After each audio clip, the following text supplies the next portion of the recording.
a business that transports and temporarily confines newborn dairy calves. Just days old, many of these calves are still too young or too weak to walk steadily. Their fragile bodies are cruelly and violently thrown, kicked, dragged, and pulled.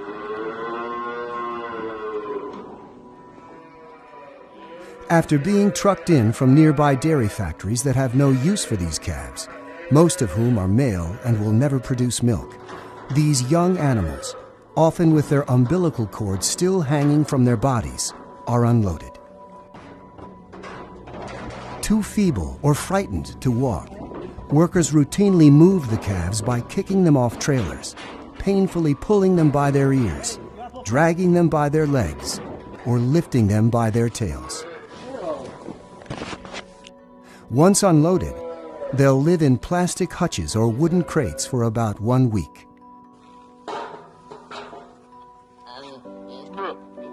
As is standard practice in the industry, holes are punched in their ears for tagging, a painful process that is often made worse by rough handling.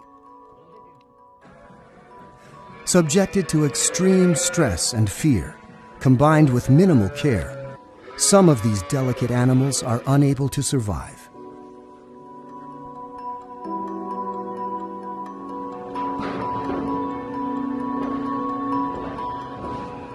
As violently as they were unloaded when they first arrived, about 1 week later, these still very weak calves are just as violently loaded back on trucks or trailers. In the process, they're carelessly shoved, kicked, dragged, and thrown around by workers. Once loaded on the transport trucks, these calves will be shipped out to be raised, then slaughtered for their meat. Sadly, animal cruelty is standard practice in the meat, egg, and dairy industries. Each of us can help stop this abuse simply by choosing to leave animals off our plates.